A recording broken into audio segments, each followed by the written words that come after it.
여삼전도입니다. 여삼전도 여러분들이 많이 기도를 해주시기 바랍니다.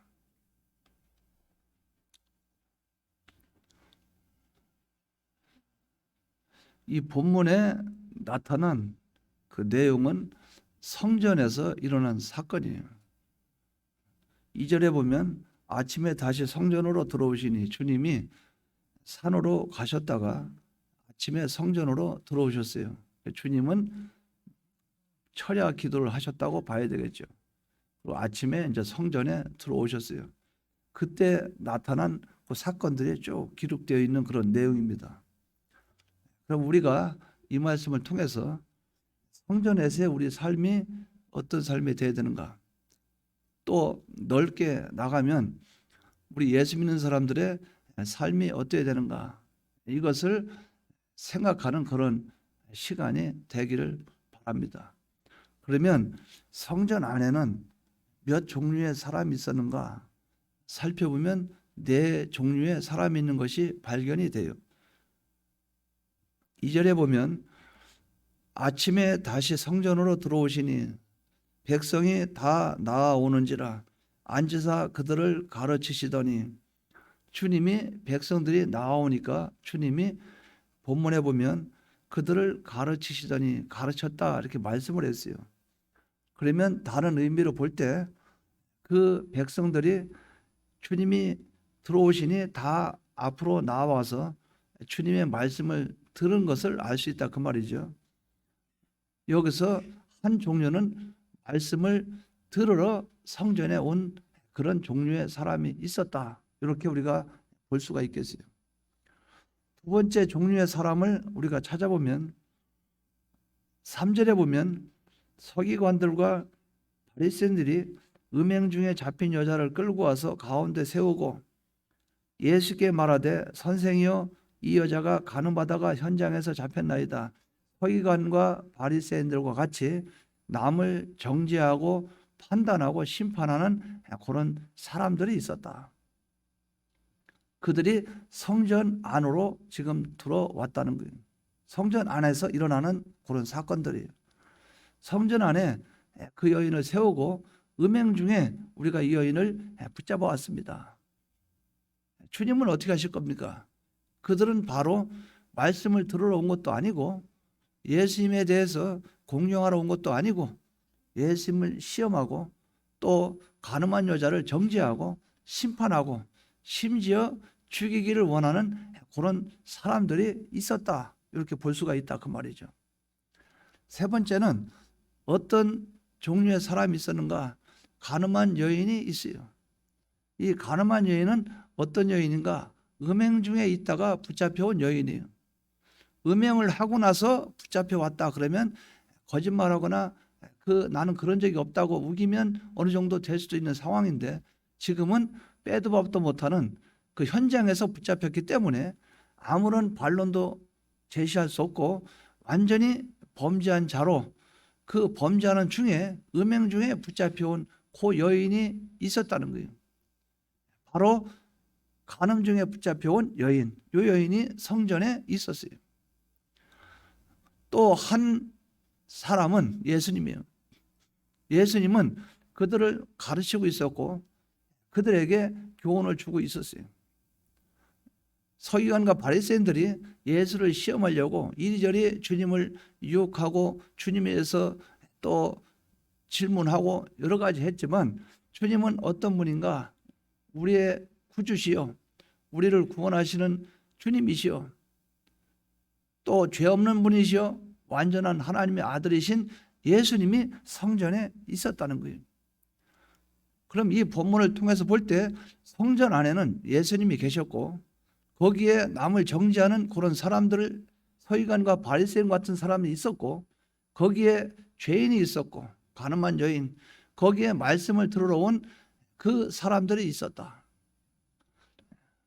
요 4종류의 사람이 있었다 볼 수 있겠어요. 그러면 이것을 한번 두 부분으로 나눠서 한번 생각을 해보겠어요. 그러면 거기에 남을 정죄하고 남을 판단하고 했던 서기관과 바리새인들은 어떤 목적이었나? 그들은 어떤 목적으로 성전에 왔는가? 성전에 온 목적이 뭐냐? 예배 드리러 왔는가? 그것도 아니에요. 하나님께 영광을 드리러 왔는가? 그것도 아니에요. 영광하고 상관이 없어요. 또 하나님 기쁘시게 하는가? 기쁜 거하고 상관없어요. 그냥 온 거예요. 왔는데 어떤 목적으로 왔는가? 그 목적이 정죄하고 판단하기 위해서 왔다. 또 예수님을 시험하려고 왔다. 예수님에 대해서 경배하고 주님을 높이고 찬양하는 그것이 아니고 예수님을 오히려 시험을 하러 왔다는 거예요. 그런데 이들은 무엇을 가지고 왔어요? 가지고 온 것이 어떤 것을 통해서 왔는가? 가늠한 여인을 붙잡아 가지고 성전으로 끌고 왔어요. 성전으로 끌고 와서 이 여인은 율법을 적용시키면, 율법으로 인해서 적용을 시키면 이 여인은 돌에 맞아 죽어 마땅합니다. 그들은 예수님에게 와서 그 여인을 사형 집행을 해서 돌로 맞아 죽어야 된다. 근데 그것을 무엇으로 적용을 시켰는가? 율법을 적용을 시켰어요.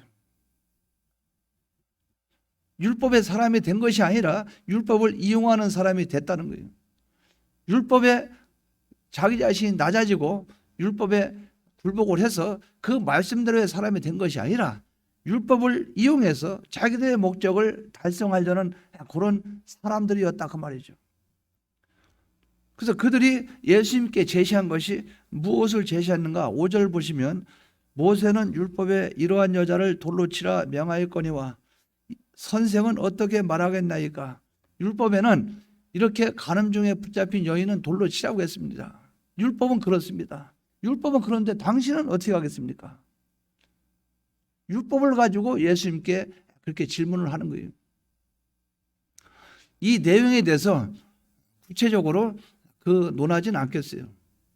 그 시험할 때 뭐 때문에 그러냐, 그 방편이 뭐냐, 그 속에 뭐가 들어가 있느냐, 이것은 이 오전 예배에 할 만한 그런 시간적인 여건이 되진 않아요. 우리는 다른 방향으로 제가 다른 방향으로 끌고 갈 것이니까 그걸 보시면서 이런 면에 우리를 생각해 봐야 됐다. 율법을 가지고 적용을 시켰어요. 그럼 제가 여러분에게 질문합니다. 율법은 정죄할 수 있습니까? 없습니까? 율법은 사람을 정죄할 수 있어요? 없어요? 율법이 왜 없어요? 율법은 정죄하지. 그러니까 이들이 율법을 가지고 적용시킨 거죠. 율법에는 이렇게 말했습니다. 그러면 주님은 어떻게 하시겠습니까? 그들이 율법을 적용시킨 것은 율법에는 간음 중에 있는 간부와 음부는 돌로 치라고 그랬어요. 그러니까 그거는 율법을 갖다 들이밀면 틀림없이 사형 집행이 가능한 거예요. 그러니까 그들은 율법을 통해서 그 여인을 심판하려고 했다 그 말이죠. 이미 정죄를 했고 그 여인에 대해서 사형 집행을 하려고 했다 그 말이죠. 그들이 적용시킨 것은 율법이에요. 여러분들이 교회 와서 신앙생활 하면서 성경을 얼마나 많이 갖다 붙입니까? 성경을 이 말씀 저 말씀 갖다 붙이면서 얼마나 많은 사람을 여러분들은 정죄했어요. 얼마나 많은 사람들을 심판합니까? 이게 잘했다 못했다 얼마나 여러분들이 판단을 많이 합니까? 여러분들은 그런 자격이 없어요. 자격이 없는데 여러분들은 하나님 아버지 말씀을 이용한다 그 말이에요. 말씀은 정죄할 자격을 갖고 있어요. 말씀은 율법은 정죄할 수 있어요. 그러나 여러분들은 정죄할 수 없어요.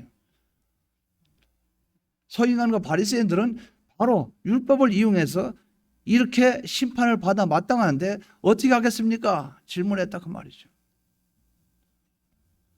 이것을 우리가 가만히 한번 생각해 보기 바랍니다. 그럼 이것을 한번 반대로 생각해 봐요. 정죄하고 심판할 수 있는 이는 누구인가? 정죄하고 심판할 수 있는 그런 자격을 갖춘 그분은 어떤 분인가? 어떤 분만이 이 자격을 갖췄는가? 예수님이에요. 예수님이 8장 11절 보시기 바랍니다. 8장 11절 보면 8장 10절 예수께서 일어나사 여자 외에 아무도 없는 것을 보시고 이르시되 여자여 너를 고발하던 그들이 어디 있느냐? 너를 정죄한 자가 없느냐? 너를 정죄한 자가 없느냐? 11절에 대답하되 주여 없나이다. 예수께서 이르시되 나도 너를 정죄하지 아니하노니. 여기서 그들은 서기관과 바리새인들은 정죄할 자격이 없는데 정죄했고 예수님은 정죄할 자격이 있는데 나는 너를 정죄하지 아니하노라. 정죄하지 아니하노라 이렇게 말씀을 했어요. 율법은 정죄할 수 있고 예수님은 정죄할 수 있으나 주님은 정죄하지 않았어요. 심판할 수 있으나 주님은 심판하지 않았어요. 그러면 하나님은 심판하는 권세가 있습니까? 없습니까? 하나님은 심판할 수 있어요. 하나님은 심판할 그런 능력과 권세를 갖고 있어요. 그러나 하늘과 땅의 모든 권세를 예수님께 모든 것을 이름을 했어요. 예수님이 심판할 권세를 갖고 계시요. 그러나 주님은 나는 너를 정죄하지 아니하노라. 그러면 또 누가 정죄할 자격이 있습니까? 이 본문에 보면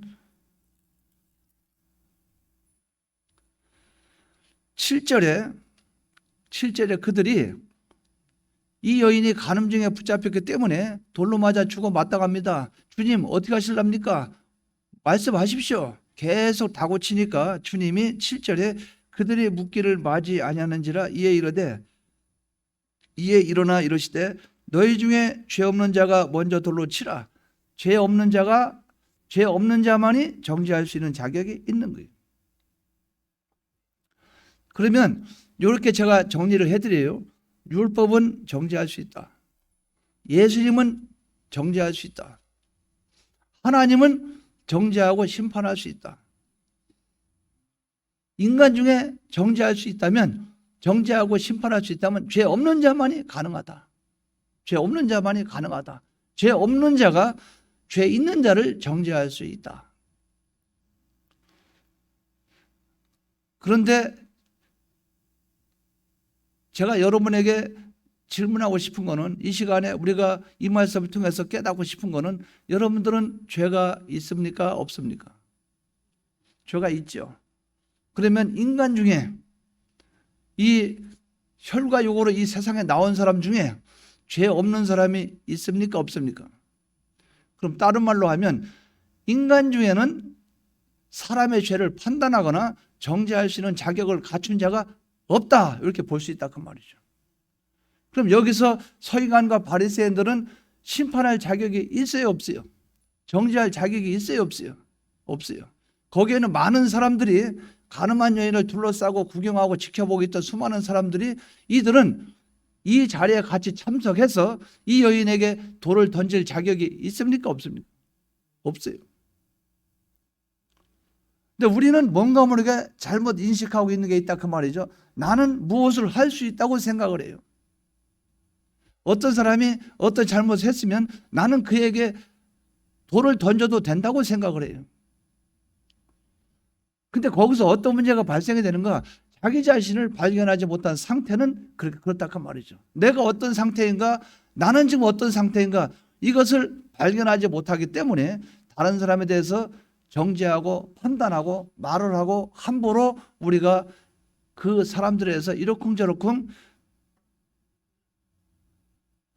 그럴 때가 많이 있다 그 말이죠. 상처도 주고 그 사람들의 죄도 정하고 그 사람들의 미래도 판단하고 저러면 망할 거야 어쩔 거야, 수많은 일들을 우리가 입으로 범죄하는 일들이 얼마나 많이 있는가 하는 거죠. 근데 거기서 주님은 단 한마디로 그들을 완전히 장악을 시켜버려요. 그들을 완전히 굴복을 시켜버려요. 여기서 주님의 말씀이 그것이에요. 7절에 그들이 묻기를 마지 아니하는지라 이에 일어나 이르시되 너희 중에 죄 없는 자가 먼저 돌로 치라. 너희 중에 죄 없는 자가 저 여인을 돌로 치라. 모세 율법에는 여인을 돌로 치라고 그랬다. 간부와 음부를 돌로 쳐서 죽여도 살인 집행을 해도 된다고 그랬다. 그렇다. 그러면 율법은 그들을 정죄했다. 율법은 이 여인을 정죄했다 그 말이죠. 그러면 너희들 중에 죄 없는 자가 가서 돌로 쳐라. 이 말을 딱 했을 때 그들은 아무런 행동을 할 수가 없었다는 거죠. 왜? 정죄하고 판단하고 심판할 자격을 갖고 있지 않은 것을 그들은 깨닫게 되는 거예요. 주님이 그것을 단 한마디로 얘기한 거예요. 죄 없는 자가, 너희들 중에 죄가 없다면 저 여인을 돌로 쳐도 무방하다. 그러나 죄가 있는 자라면 저 여인을 돌로 칠 수가 없다는 거죠. 우리가 그럴 때가 있죠. 자, 어떤 부분에 물질 부분이 있거나 아니면 사람과 사람 상대할 때 그 인인관계나 신인관계나 아니면 그 대화하는 과정 속에서나 수많은 여러 종류의 일들과 사건들이 있게 돼 있죠. 근데 그 안에서 나는 이 일에 대해서는 그래도 하나님 앞에 양심을 지키면서 깨끗하게 살고 있다고 생각하는데, 상대방이 그 문제에 대해서 어떤 발생이 됐을 때 내가 그 사람들을 정죄하고 판단해요. 그런데 내 자신을 가만히 볼 때 이것 아닌 다른 일들로 너는 죄진 적이 없느냐? 너는 다른 부분에 죄를 짓고 있지 않느냐? 그럴 때 우리는 자유할 수 없다 그 말이죠. 너는 한 번도 죄를 안 졌느냐? 그건 아니라는 거죠. 너는 지금 죄를 짓고 있지 않다 그 말인가? 그건 아니라는 거죠. 그런데 너는 대체 어떤 자격으로 어떤 조건으로 남을 판단하고 정죄하고 있는 거지? 너는 무슨 자격으로 그렇게 하고 있는 거냐? 그럴 때 우리는 답변할 수 없다는 거예요. 우리가 무슨 자격으로 남을 판단하고 남을 정죄합니까? 자격이 없다 그 말이에요. 주님은 단 한마디로 얘기했어요. 죄 없는 자가 이 여인을 돌로 쳐라. 그 말 안에는 죄 한 번도 안 진 자가 쳐야 된다. 그러면 그걸 역설적으로 말하면 나 말고는 없다는 거죠. 주님이 나 말고는 없다. 나는 그런 자격을 갖고 있지만 너희들은 그런 자격이 없다는 것을 주님은 지금 말씀하고 계시다는 거예요. 이거 여러분들이 잘 기억을 하시기 바랍니다. 우리가 살아오면서 정말 왜 이런 일들이 많이 발생이 될까? 근데 여기서 보십시오. 9절에 그들이 이 말씀을 듣고 양심의 가책을 느껴 어른으로 시작하여 젊은이까지 하나씩 하나씩 나가고 오직 예수와 그 가운데 섰는 여자만 남았더라. 여기서 그들은 그 여인을 정죄하고 심판하던 입장에 섰던 사람들이 다 어떻게 했습니까? 하나 둘 떠났죠. 떠났는데 떠나게 된 원인이 여기서 뭐라고 기록되어 있어요? 무엇 때문에 떠났습니까? 예? 죄가 있기 때문에. 그렇죠. 죄가 있기 때문에. 죄가 있는 것은 분명하죠. 그런데 죄 있는 것을 발견하고 나서 떠났다 그 말이죠. 그래서 그것을 표현할 때 뭐라고 표현했는가? 9절에 이 말씀을 듣고 양심의 가책을 느껴서 그들은 그 자리에 떠나게 된 거예요.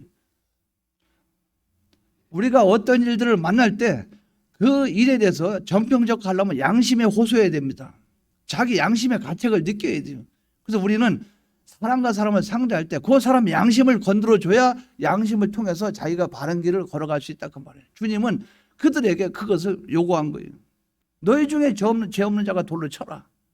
그런데 그 말씀이 그들 귀에 들어갔어요. 말씀을 듣고 나니까 그들이 느끼게 뭘 느껴요? 양심의 가책을 느낀 거예요. 그래, 나는 간음을 안 했지만 내가 뒷집 순이 엄마를 지금도 좋아하고 있는데 마음속으로 이건 뭐 나쁜 건 아닌가 그런 게 떠오를 수도 있겠고, 아니면 순돌이 아빠를 내가 좋아했는데 그런 적도 있을 수 있겠고, 나는 어제도 남의 집 가서 물건 훔쳐왔는데 이럴 수도 있겠고, 수많은 사람들이 자기 나름대로 깨닫게 되는 거예요. 양심에 나도 죄인인데 나도 저 사람은 간음했지만 나도 다른 걸 비교해 볼 때 나는 저 사람 앞에 특별한가? 난 특별하지 않아. 나도 그런 자야. 그러니까 거기서 하나 둘 떠나고 다 떠났어요. 떠나고 나니까 유일한 예수님과 여자만 남았어요. 범죄한 범죄자와 그 범죄자를 용서하고 구원할 수 있는 자격을 갖춘 그 예수님 두 사람만 딱 남은 거예요. 이것이 구원입니다. 구원이라는 것은 범죄한 인생과 예수님 단둘이 만나서 이루는 게 구원이에요. 주위에 있는 수많은 사람들이 이렇게 저렇게 아무리 하나 그들은 예수를 죽이려고 끌고 왔지만 주님은 그 여인을 살렸다는 거죠. 예수만 나면 다 해결돼요. 율법도 그 여인이 간음문 중에 있으면 레위기 20장 10절 말씀 보면 간부와 음부를 돌로 쳐 죽이라. 이 말씀을 근거할 때 사형 집행을 당해야 된다. 율법을 통해서 정죄를 했어요. 근데 율법은 심판하지 못해요. 정죄하는 거죠. 그러면 율법을 가지고 심판할 자는 하나님이십니다. 하나님은 말씀을 가지고 그걸 가지고 심판을 해요. 근데 범죄한 인생이 그 율법 가지고 다른 사람을 심판할 수가 없다는 거죠. 주님이 그것을 강조해서 말하는 거예요. 둘만 남았어요. 범죄자와 그를 구원할 예수님 둘만 남았어요. 여기서 주님과의 대화 아주 중요합니다. 이걸 잘 한번 보세요. 10절에 예수께서 일어나사 여자 외에 아무도 없는 것을 보시고 주님은 주님의 구원에는 아무도 개입할 수 없어요. 예수님 한 분만이 이 구원을 이룰 수 있어요. 아무도 없어요. 율법이 우리를 통해서 범죄자를 예수님께로 인도하면 나하고 주님 둘만 만나는 거예요. 주님이 보시니까 그들이 다 떠났어요. 아무도 없어요. 주님과 그 여인 둘뿐이야. 여자 외에 아무도 없는 것을 보시고 이르시되 여자여 너를 고발하던 그들이 어디 있느냐. 너를 고발하던 그들이 어디 있느냐. 고발하던 사람이 누구였죠? 서기관과 바리새인들이었죠. 거기에 고발하니까 옆에 들러리로 꼈던 사람도 있겠죠. 그들이 어디 있느냐? 없다 그 말이죠. 그러면 주님이 이 말 안에는 너를 고발할 자격을 가지고 있는 자는 없다는 거죠. 너를 정죄할 자격을 갖고 있는 자는 없다는 거죠. 어디 있느냐? 없습니다. 너를 정죄한 자가 없느냐? 너를 정죄한 자가 없느냐? 여기서 11절에 대답하되 주여 없나이다. 이 말이 무슨 말입니까? 이 인간 세상에 나온 인생들, 인간 중에서는 나를 정죄할 자가 없습니다. 그런 뜻이에요. 있느냐? 없습니다. 그들은 다 돌아갔습니다. 범죄한 인생을 정죄할 수는 없다는 거죠. 없나이다. 주님이 여기서 이런 말씀하십니다. 예수께서 이르시되 나도 너를 정죄하지 아니하노니 나도 너를 정죄할 수 있는데 나는 너를 정죄하지 않노라. 나는 정죄할 자격을 가지고 있다. 나는 너를 정죄할 수도 있고 죽일 수도 있고 심판할 수도 있다. 주님은 그럴 자격을 갖고 있다고 말씀을 하시는 거예요. 그러나 주님은 이렇게 말씀을 하세요. 본문에 뭐라고 말씀합니까? 가서 다시는 죄를 범하지 말라 하시나. 가서 다시는 죄를 범하지 말라 하시니라. 여기서 주님은 두 가지 주님이 이 세상에 오신 목적을 주님을 말씀하고 계신 거예요. 너를 정죄한 자가 어디냐? 없습니다. 나도 너를 정죄할 수 있다. 그런데 나는 너를 정죄하지 않았다. 왜? 너를 구원하기 위해서. 나는 이것 때문에 온 것이라 이거죠. 주님은 범죄한 너 같은 여인, 돌 맞아 죽을 수밖에 없는 여인, 너를 위해서 내가 왔다. 주님은 당신이 오신 목적을 얘기하는 거예요. 그러면서 가서 다시는 죄를 범하지 말라. 내가 온 목적은 또 뭐냐? 죄진 범죄한 인생들에게 그 죄를 사해주는 그 일을 하러 왔고, 또 죄를 사해주고 나서 그 뒤에 다시는 죄를 짓지 않도록 내가 그 일 때문에 왔다. 다른 의미로 말하면 성화를 위해서 왔다는 거죠. 첫째는 예수 믿어 구원 얻는 구원이요, 두 번째는 하나님의 형상을 이루는 성화요. 내가 이것 때문에 왔다는 거죠. 그 목적 때문에 왔다는 거죠. 그럼 다시 한번 돌아가서 생각해 봅시다. 서기관과 바리새인들은 성전에 온 목적은 뭐였습니까? 바리새인과 서기관들은 성전에 온 목적은 무엇이었어요? 여자를 죽이러 온 거예요. 여자를 끌고 와서 죽이러 끌고 왔어요. 그들은 사람을 살리는 게 아니라 죽이러 왔어요. 주님은 오신 목적이 살리러 온 겁니까? 죽이러 온 겁니까? 주님이 오신 목적은 살리러 왔어요. 자, 서기관과 바리새인들은 율법을 가지고 적용해서 그 여인을 정죄했어요, 안 했어요? 정죄하러 왔어요. 그러나 주님은 그들을 위해서 주님은 정죄를 당하셨어요. 그 가늠한 여인과 같은 우리 범죄한 인생, 그들을 구원하기 위해서 주님은 서기관과 바리새인들은 정죄했지만 주님은 정죄하지 아니하시고 당신이 우리를 구원하기 위해서 정죄를 받으신 분이 예수님이에요. 자, 그러면 서기관과 바리새인들은 그 여인을 끌고 올 때 긍휼이 있었어요, 없었어요? 불쌍히 여기는 마음이 있었습니까, 없었습니까? 없었어요. 그냥 아마 머리끄댕이 자꾸 질질 끌고 왔겠지. 이 더러운 년, 이 나쁜 년. 내가 그 진작부터 알아봤어. 남정네들이 드나드는데 내가 그 증거를 잡으려고 했는데 오늘 잡혔구나. 이 더러운 년, 무슨 년 이러면 욕을 막 했을 거예요. 근데 그렇게 와가지고 자기들과 같은 입장에 서서 주님이 그렇게 해결해 줄 줄 알았겠죠. 돌로 쳐서 죽일 줄 알았겠죠. 그들은 여인에 대해서 불쌍히 여기는 거 긍휼이 없었어요. 그러나 주님은 불쌍히 여기셨어요. 그 여인을 용서를 했다는 거죠. 주님의 그 심정을 우리가 가만히 생각해 보시기 바랍니다. 서기관과 바리새인들은 사람들을 막 동원했어요. 동원해가지고 그 여인을 어떻게 하면은 심판하고 정죄하고 심판하고, 심지어는 그것 가지고 예수까지 시험하려고 그랬어요. 우리가 교회 왔을 때 여러분 예수님에게 무릎을 꿇고 그분에게 굴복하고 그분이 기뻐하는 뜻대로 교회 오는 분들은 많지는 않아요. 이용하려고 오지. 이용하려고 오는 분이 많지, 그분에게 굴복해서 그분 뜻대로 살려는 사람이 많지가 않다 그 말이에요. 기도하면 응답해 준다는데 왜 응답 안 해줬지? 아이고, 예수님도 믿으나 많아요. 교회 다니면 부자 된다던데 왜 난 갈수록 가난해? 예수 믿어봐요. 아무 소용없어. 여러분들은 그러면 그 사람들은 그 신앙생활이 뭡니까? 예수를 이용하는 거라 그 말이죠. 그런 자들이 수두룩하다 그 말이에요. 성전 안에는 수많은 사람들이 이렇게 모여있다 그 말이죠. 정죄당했어요. 심지어 주님은, 다른 사람들은 그 여인을 정죄해서 죽이려 했지만 주님은 그 여인을 살리기 위해서 자기가 죽었어요. 주님은 우리를 위해서 십자가에 못 박혀 죽고 우리 위해서 부활하신 그분이 누구냐? 주님이에요. 나를 사랑하시는 주님이 그렇다 그 말이죠. 과연 우리는 어떠한 사람이 되어야 될까? 남을 살리는 사람이 되어야 될까? 죽이는 사람이 되어야 될까? 나는 주님처럼 남을 살릴 수 있는 그런 능력과 자격은 없어요. 그러나 우리는 형제와 형제를 서로 사랑하고 서로 위해주고 서로 불쌍히 여기고 긍휼을 베풀고 용서하고 이런 마음이 우리에게 있어야 될진데, 우리는 정죄하고 판단하고 심판하고 속에 사랑은 하나도 없고 그런 것이 우리 속에 가득 깔려있다 그 말이죠.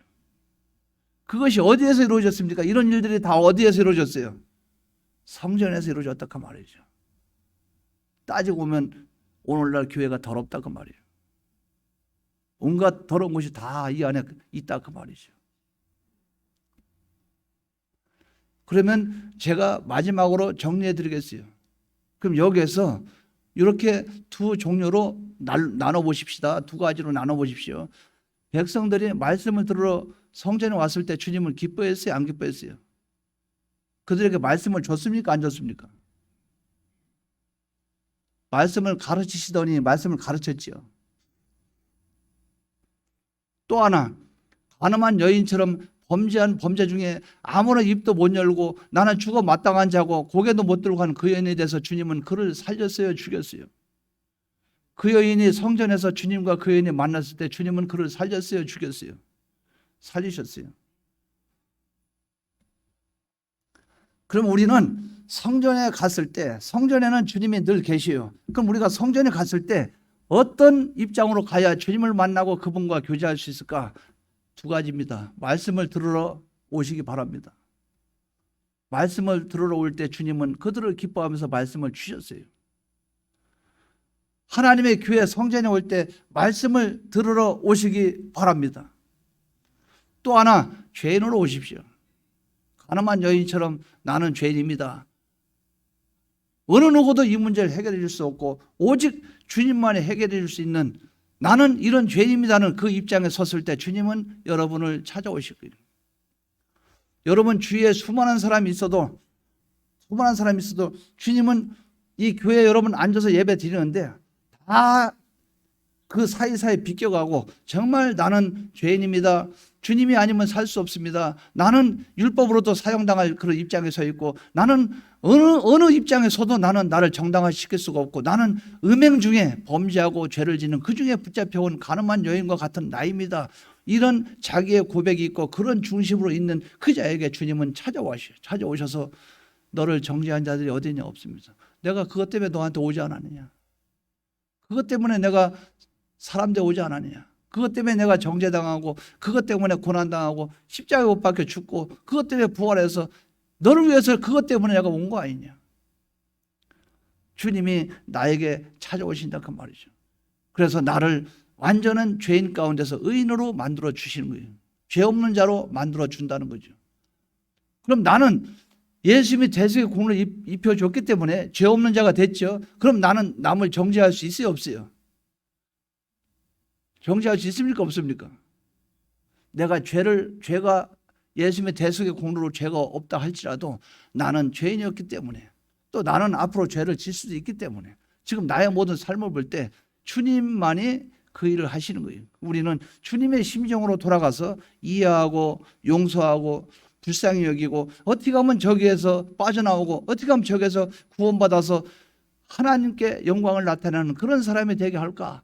이것에 대해서 고민하고 그것에 대해서 아파하고 그것에 대해서 우리가 많이 노력하는 그것이 돼야 된다 그 말이죠. 그럴 때 온전한 구원이 이루어지게 된다는 거죠. 우리는 성전에 올 때 어떤 입장으로 와야 되는가? 성전에 올 때 말씀을 들으러 오시기 바랍니다. 성전에 올 때 죄인으로 오시기 바래요. 하나님께 제사 드릴 때 교만하지 말고 그냥 제사 드릴 때 죄인의 입장으로 묵묵히 하나님께 드려지는 그런 제사를 드려지는 이것이 될 때 하나님이 기뻐하신다 그 말이에요. 이 입장이 되시기 바랍니다. 그럼 제가 질문합니다. 여러분은 서기관과 바리새인입니까? 아니면 가늠한 여인입니까? 두 개 다 들어가겠죠. 가늠한 여인으로 살다가도 남을 정죄하고 그렇게 했다가도 어떨 때는 아버지 하나님 말씀 은혜를 감사하면서 이러고 했다가 참 수많은 모습들이 나타나겠죠. 그러나 성전에는 오직 머릿속에 생각할 것이 성전의 한 가운데, 성전 가운데 그 여인을 세웠죠. 성전에는 주님이 계시다. 주님이 계신 이 성전에 갈 때 나는 어떤 모습으로 갈까? 서기관과 바리새인처럼 예배 시간 중간에 와서 시끄럽고 요란 떨고 막 떠들고 그렇게 하지 않고 예배 시간에 와서 무릎 꿇고 주님께 겸손하게 주님이 기뻐하는 뜻을 따라 행할 수 있는 이것이 되는 이 마음을 가지고 남을 정죄하고 판단하지 아니하고 온전히 나는 죄인입니다. 나는 죄인입니다. 나는 예수님 아니고는 살 수가 없습니다. 이런 자의 모습으로 나타날 때 주님은 그 사람을 붙잡고 주님은 들고 쓴다 그 말이죠. 여러분들은 이 주님을 1대1로 만나시기 바랍니다. 하나님은 어디에나 계십니까? 안 계십니까? 서울에 하나님 계셔요? 안 계셔요? 저 대구에 계십니까? 안 계십니까? 부산에 계셔요? 안 계셔요? 일본에도 계시고 미국에도 계시고 다 계시죠. 그런데 미국에 가서는 주여주여 하다가 저 일본에 가서는 막 떠들다가 저 프랑스 가서는 거기서 땡깡 부리다가 이러면 그 예수 믿는 사람이 아니라 그 말이에요. 성령의 사람은 어디 가든 똑같은 행동이 나온다 그 말이에요. 그러니까 우리가 하나님 앞에 성령의 역사에 있으면 우리 성전 우리 교회뿐 아니라 어느 교회 가든 거기에는 주님이 계시요. 그러면 죄인의 입장으로 들어가십시오. 말씀을 들으러 가세요. 그래서 거기서 온전한 예배가 이루어지기 바랍니다. 그 주님이 나랑 딱 만나서 그 만난 그 가운데서 죄인의 입장에 섰을 때 대속을 입게 되고 말씀을 가리켜서 말씀을 받을 때 성화를 이루어가는 근거가 거기서 나오게 돼요. 이 신앙생활이 우리에게 있기를 바랍니다. 통성으로 기도드리겠습니다.